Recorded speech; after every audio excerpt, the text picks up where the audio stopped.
Salut les amis, j'espère que vous allez bien. On est parti ce soir pour un petit débrief évidemment de cette rencontre qui a opposé l'équipe de France à la sélection anglaise, quart de finale du mondial. On va en parler dans quelques instants. Avant de débuter cette vidéo, un petit mot évidemment sur l'exploit des Lions de l'Atlas. Le Maroc est devenu la première nation africaine à se qualifier pour les demi-finales d'une Coupe du Monde. Les Lions de l'Atlas se sont imposés 1-0 cet après-midi face au Portugal grâce au but de Youssef En-Nesyri qui est monté très haut pour aller prendre ce ballon de la tête et devancer le gardien portugais. Encore un énorme match des hommes de Walid Regragui. J'avais vraiment peur pour les Marocains par rapport à la débauche d'énergie déjà en début de semaine face à l'Espagne, mais encore une fois ils ont été monstrueux dans l'intensité, dans l'abnégation, dans l'organisation tactique défensive. C'est tellement difficile de se créer des situations face à cette sélection marocaine. Le prochain adversaire pour le Maroc, ce sera l'équipe de France. En tout cas, un grand bravo aux Lions de l'Atlas qui ont sorti encore une fois un énorme match cet après-midi face au Portugal et qui ont déjà donc écrit l'histoire du football marocain, du football africain et du football mondial tout simplement. Youssef En-Nesyri quelques minutes avant la mi-temps. Voilà les amis le tableau de ce mondial avec donc les deux demi-finales qui sont connues puisque mardi nous retrouverons un duel alléchant entre l'Argentine et la Croatie, ça sera à 20h. Et puis évidemment, mercredi, l'équipe de France affrontera donc le Maroc. Quel duel entre les Bleus et le Maroc mercredi. C'est assez fou. Je peux déjà me projeter sur cette rencontre et j'imagine une rencontre qui va être très compliquée pour l'équipe de France. Comme on vient de le dire, cette sélection marocaine ne cesse de nous surprendre. Et elle est redoutable, tout simplement. Elle est d'une organisation défensive quasi infaillible. On rappelle que le Maroc n'a encaissé qu'un but depuis le début du mondial. C'est un but contre son camp, si je ne me trompe pas. C'était Naïef Aguerd contre le Canada. Et les Marocains restent imperméables. Si vous avez vu le match cet après-midi face au Portugal, et ben voilà, hein, les Portugais, ils ont tenté, mais rares sont les situations chaudes hein, pour la sélection portugaise cet après-midi parce que cette sélection marocaine forme un vrai groupe, un vrai 11, voire plus, parce qu'il y a beaucoup d'éléments aussi importants sur le banc. Et il y a tout simplement des consignes qui sont hyper respectées par les hommes de Walid Regragui. Donc ça va être un match tellement compliqué pour l'équipe de France mercredi face au Maroc. Mais en tout cas, c'est un duel très alléchant. Évidemment, les amis, si les Bleus sont qualifiés pour les demi-finales de la Coupe du Monde, ça veut dire que l'équipe de France s'est imposée ce soir au terme d'un match fou face à l'Angleterre. Victoire pour les Bleus, 2-1. Je ne sais pas si on se rend compte du niveau des 4 quarts de finale que l'on a eu depuis hier. On a eu des scénarios à rebondissement. On a eu des choses incroyables sur ces 4 matchs, des surprises, des scénarios, des gestes de grande classe. Bref, ça a été vraiment 4 quarts de finale exceptionnels. Les Bleus s'imposent 2-1 face à l'Angleterre avec notamment un but d'Aurélien Tchouaméni à la 17e minute. Un missile de Tchouaméni à 26 mètres du but de Jordan Pickford. L'égalisation en seconde mi-temps, début de seconde mi-temps, alors que les Anglais poussaient énormément hein, sur le début de seconde mi-temps sur un penalty converti par Harry Kane. Le deuxième but pour l'équipe de France à la 78e, signé Olivier Giroud dans la surface de réparation. Évidemment, Olivier Giroud de la tête, même s'il me semble que ce ballon est peut-être un peu dévié par Harry et Maguire, mais ça fait but pour Olivier Giroud. Et puis, surtout ce qui est fou aussi, c'est que quelques minutes plus tard, l'Angleterre a de nouveau un penalty sur une énorme erreur de Théo Hernandez à la 84e. Théo Hernandez qui vient faire une faute grossière et bête, tout simplement bête dans la surface de réparation. Comment ne pas imaginer que la VAR va revenir sur cette situation? Je ne sais pas ce qui est passé par la tête de Théo Hernandez. Bref, penalty pour la sélection anglaise. Harry Kane se présente à nouveau devant Hugo Lloris pour la deuxième fois du match. Et cette fois-ci, Harry Kane va complètement se trouer. Le penalty part dans les nuages. C'est très rare hein, de la part de Harry Kane certainement. Le trop plein de pression qui a fait que Harry Kane a raté son geste Regardez juste à côté de moi les amis, vous avez la timeline que je vous propose déjà depuis quelques débriefs maintenant sur ce mondial. Donc je rappelle que les barres vertes sont celles des situations chaudes côté anglais, les barres bleues sont celles des situations chaudes côté équipe de France. On voit notamment un début de match pendant une grosse vingtaine de minutes qui était plutôt favorable à l'équipe de France, qui a été d'ailleurs récompensé par le but d'Aurélien Tchouaméni.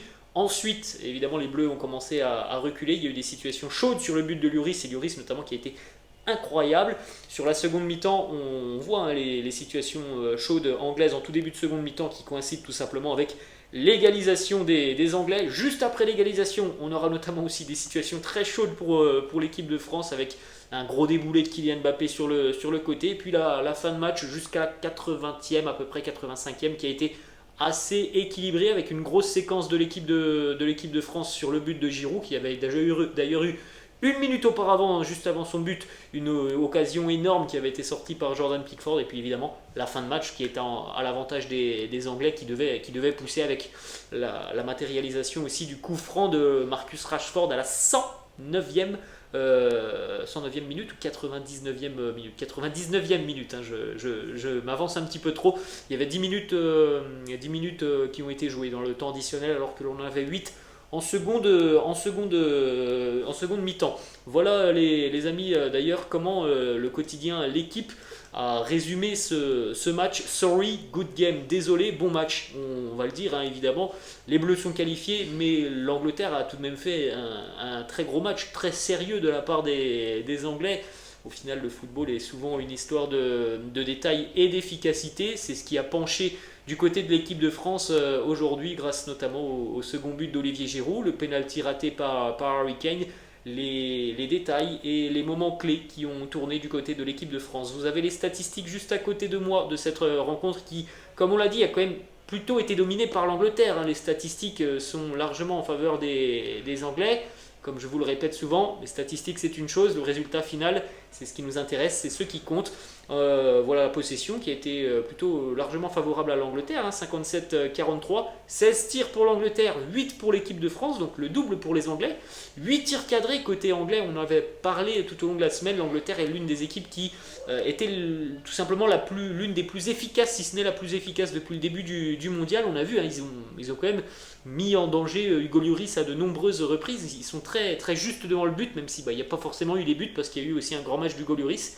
Mais 8 tirs cadrés pour l'Angleterre, 5 pour les Bleus. Les expected goals, 2,32 pour l'Angleterre, 1,19 pour l'équipe de France. On regarde quelques statistiques les amis avant de s'intéresser aux 11 de l'équipe de France et de parler un petit peu des 11 joueurs. On regarde quelques statistiques notamment sur l'aspect défensif du côté des Bleus. Vous pouvez faire un petit arrêt sur image où on retrouve notamment les interceptions, les tacles, où on retrouve aussi les dégagements défensifs. Ensuite on regarde aussi quelques stats sur l'aspect offensif avec notamment les ballons touchés par les différents joueurs de l'équipe de France. Vous pouvez le constater encore une fois, Olivier Giroud qui touche seulement 23 ballons, la plupart d'ailleurs de ces 23 ballons sont touchés en seconde mi-temps, mais avec ces 23 ballons il aura fait beaucoup de choses quand même en seconde mi-temps Olivier Giroud. Vous pouvez jeter un petit coup d'œil évidemment aussi sur les passes clés, c'est toujours très important pour voir un petit peu quels joueurs ont été à l'aise dans le secteur offensif, comme souvent Antoine Griezmann, Ousmane Dembélé, Kylian Mbappé un petit peu moins parce qu'il a été plutôt bien cerné, mais le match de Mbappé est quand même très très propre je trouve dans l'ensemble. Théo Hernandez aussi qui s'est pas mal projeté vers l'avant. Vous avez aussi tout ce qui est les centres et les passes en profondeur avec notamment Dayot Upamecano qui a été très important sur le premier but de l'équipe de France, même si il y a peut-être une faute, je crois que c'est sur Bukayo Saka, mais en tout cas voilà, ça n'a pas été sifflé, ça n'a même pas été revu par la VAR, et donc Dayot Upamecano qui a participé grandement à la création du premier but de l'équipe de France. On continue donc les amis avec le 11 de Didier Deschamps pour affronter la sélection de Gareth Southgate. Évidemment Hugo Lloris dans les buts, Dayot Upamecano et Varane en charnière, Théo Hernandez à gauche, Jules Koundé à droite, Chouameni, Rabiot, Griezmann au milieu de terrain, Kylian Mbappé à gauche, Giroud numéro 9, Oli Ousmane Dembélé. À droite, on démarre évidemment avec le capitaine Hugo Lloris. Énorme aujourd'hui, Hugo Lloris. Il a sorti des arrêts incroyables durant cette rencontre. En première mi-temps, il y a eu 2-3 situations, notamment devant Harry Kane, qui ont été des situations très très chaudes. Il a sorti un match énorme, la reprise de volée aussi en seconde mi-temps de Jude Bellingham. Alors, il y a peut-être eu une sortie aussi qui nous a fait peur en seconde mi-temps, une sortie sur un corner qu'il n'a pas maîtrisé, mais dans l'ensemble, sur son but, sur sa ligne de but, Hugo Lloris a été énorme. C'est pour moi l'un des gros MVP, on va dire, de la rencontre du côté de l'équipe de France. C'est un match de patron du capitaine Hugo Lloris, qui d'ailleurs est devenu, on le rappelle aujourd'hui, le joueur le plus capé de l'histoire de l'équipe de France. Et puis c'est certainement aussi une petite revanche pour Hugo Lloris, qui pendant toute la semaine a été vu par la presse anglaise comme peut-être le maillon faible de l'équipe de France. En fait, on peut se rendre compte qu'aujourd'hui, le maillon faible, il a puni la sélection anglaise en réalisant un match incroyable sur sa ligne de but. On continue avec la charnière Dayot Upamecano, Raphaël Varane. Alors Dayot Upamecano, comme on l'a souligné, il a été très important sur le premier but de l'équipe de France. C'est lui qui va aller relancer cette situation vers Kylian Mbappé, le changement avec Griezmann qui remettra pour Aurélien Tchouaméni, mais Dayot Upamecano a quand même montré quelques limites aujourd'hui face à Harry Kane, des décisions parfois un petit peu surprenantes, le fait de trop anticiper, on l'a vu sur la première période, le moment où Harry Kane a tenté d'envoyer un petit ballon piqué sur Hugo Lloris. Il y a une anticipation qui est très mal jugée de Dayot Upamecano, et j'ai trouvé quand même que Harry Kane lui a posé beaucoup de soucis. Bon, ça peut arriver, Harry Kane a fait partie tout de même des meilleurs numéro 9 au monde, donc voilà, Dayot Upamecano qui nous fait quand même un bon mondial, je trouve quand même été un petit peu plus en difficulté que d'habitude, enfin en tout cas que depuis le début du mondial. Je souligne la bonne prestation de Raphaël Varane, qui est certainement en train de monter en puissance. On rappelle quand même qu'il a eu un début de saison très compliqué avec Manchester United, pas mal de pépins physiques, on ne savait même pas s'il allait disputer le mondial, et puis il prend du temps de jeu, et je trouve que il est en train de monter en puissance, tout simplement. Raphaël Varane, je l'ai vu faire des courses très intéressantes, surtout parce que parfois justement Upamecano était battu et Raphaël Varane arrivait en deuxième ligne derrière pour couper certaines situations. Il était très bon aussi en ce qui concerne certains dégagements et dans les duels aériens. On peut souligner la belle prestation de Jules Koundé. Alors on l'avait vu en difficulté face à la Pologne. Il est vrai qu'aujourd'hui Jules Koundé a sorti un match très sérieux défensivement. Je crois qu'il n'a jamais trop été pris à défaut dans le secteur défensif. J'ai du mal à voir quand Phil Foden au final aurait pris l'avantage sur Jules Koundé, ça ne me revient pas. Il faut souligner aussi que Jules Koundé, par rapport au match face à la Pologne, était beaucoup plus aidé par Ousmane Dembélé, mais aussi, comme souvent, par Antoine Griezmann. Bref, c'est un match très sérieux de Jules Koundé. De l'autre côté, Théo Hernandez, lui aussi, c'est un match très sérieux avec, comme d'habitude, beaucoup plus de projections offensives que Jules Koundé, même si c'est moins matérialisé ce soir parce qu'il y avait souvent une prise à deux sur le côté de Kylian Mbappé, mais il y a quand même beaucoup de dynamisme du côté de Théo Hernandez. Après, voilà, comme je l'ai dit en tout début de vidéo, j'ai du mal à comprendre ce qui est passé par la tête de Théo Hernandez pour aller nous concéder ce penalty à la 85e sur Mason Mount. Alors j'ai revu les images, je n'arrive pas trop à me faire une idée sur le fait que Mason Mount aurait pu ou non avoir ce ballon, mais en tout cas la faute, pour moi elle est débile. Tu ne peux pas faire cette faute là où on voit que tu te désintéresses totalement du ballon, que tu vas juste pour aller mettre un violent coup d'épaule dans le dos de Mason Mount qui n'aurait peut-être même pas eu le ballon, et surtout de faire une faute comme ça quand on sait qu'il y a l'utilisation de la VAR. Évidemment que ça a fait penalty. Hormis ce geste qui pour moi est quand même un geste fou de Théo Hernandez, le match de Théo reste assez sérieux. On enchaîne avec Aurélien Tchouaméni qui a été buteur avec un missile à 26 mètres du but de Jordan Pickford. Il a aussi concédé le premier penalty, mais il y avait quand même beaucoup d'attentisme sur cette situation qui amène le premier penalty obtenu par Bukayo Saka. Il y a beaucoup de joueurs de l'équipe de France qui reculent beaucoup. De toute façon, le début de seconde mi-temps de l'équipe de France a été très moyen parce que les Anglais aussi étaient revenus avec de très bonnes intentions. il y avait vraiment beaucoup trop d'espace et surtout des joueurs français qui ne sortaient pas. En fait, il laissait les attaquants anglais continuer d'avancer, et au bout d'un moment, voilà, dans la surface de réparation, face à un joueur très vif comme Bukayo Saka, ça fait faute. Mais au-delà de ça, le match de Tchouaméni a été très sérieux, encore une fois, une très bonne justesse au niveau des ballons. Il a gagné la plupart de ses justesse au niveau des ballons joués, il a gagné la plupart de ses duels, donc c'est un match très sérieux. Encore une fois, Adrien Rabiot nous sort aussi une très belle prestation, énorme dans le volume, très dynamique, très impactant dans les duels. Alors il a peut-être baissé un petit peu en rythme sur la fin de rencontre, mais sur la première mi-temps, vous l'avez vu parfois faire des fautes tout simplement parce qu'il était là, au duel, au contact. Et on l'a vu aussi se projeter vers l'avant. C'est un match très sérieux de la part d'Adrien Rabiot. En ce qui concerne Antoine Griezmann, ça a été du très bon Griezmann. Il délivre les 2 passes décisives aujourd'hui, ce soir Antoine Griezmann. La petite passe en retrait pour Aurélien Tchouaméni avant le missile de Tchouaméni. Et puis le centre magique pour Olivier Giroud. Les 2 passes d'Antoine Griezmann avec encore une fois un rayonnement énorme au milieu de terrain. C'est vraiment le jeu français passe par Antoine Griezmann. On le voit depuis le début du mondial et il est sur une forme étincelante. Tant mieux pour l'équipe de France parce qu'il est énorme aussi dans sa tâche défensive, dans le fait de venir parfois très bas chercher des ballons et avec sa qualité technique très largement au-dessus de la moyenne, de sortir des ballons très proprement.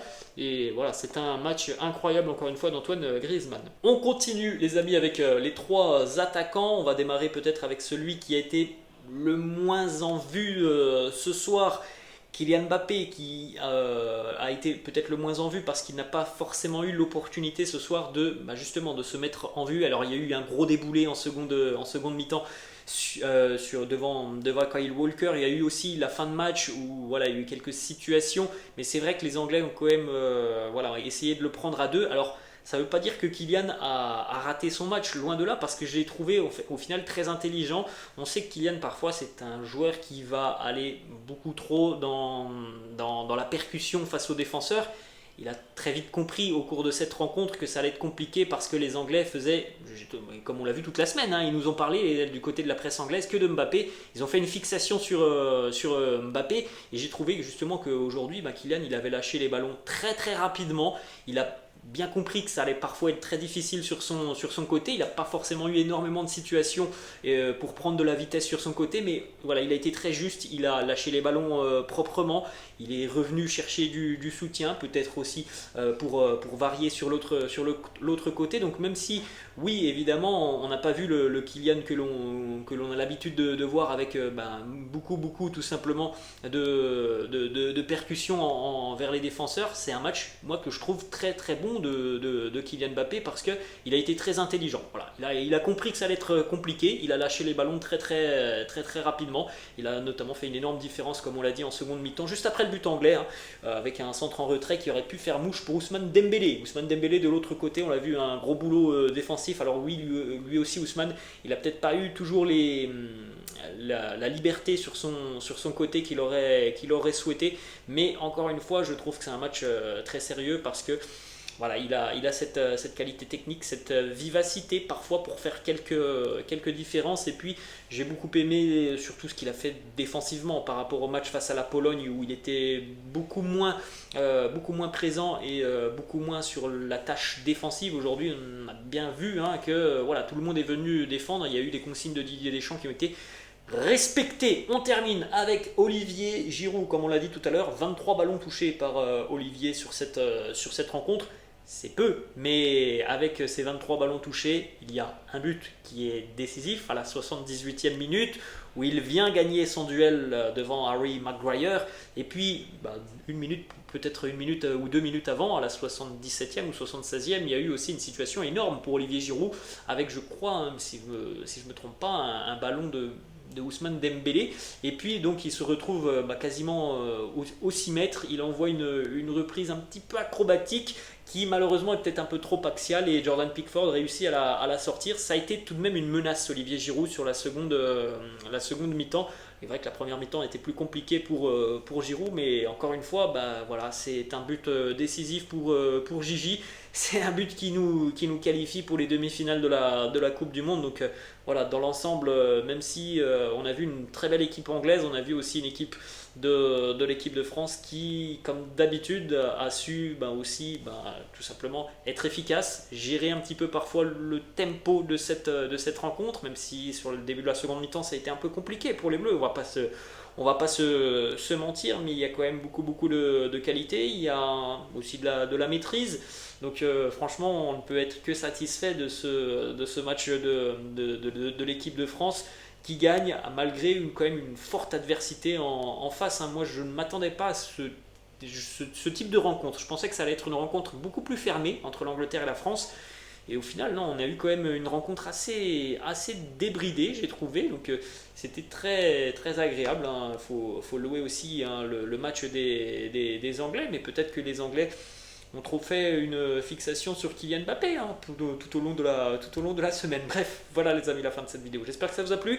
On ne fera pas d'after zappimage demain. Nous, on se retrouvera donc lundi. En tout cas, n'hésitez pas à laisser un petit pouce bleu si la vidéo vous a plu. N'hésitez pas non plus à vous abonner à la chaîne. Puis pour ceux qui le souhaitent, n'hésitez pas à me laisser en commentaire vos tops et flops de cette rencontre du côté de l'équipe de France. Je pense qu'il n'y a pas de flop du côté des Bleus. Je pense qu'on a eu quand même un gros match du 11 qui a été très, très sérieux. Oui, il y a quelques petites erreurs parfois pour Upamecano sur certaines anticipations. L'erreur aussi de Théo Hernandez qui aurait pu peut-être coûter cher, mais dans l'ensemble, c'est un match très sérieux de l'équipe de France. Les amis, je vous laisse, je vous dis à la prochaine. Ciao.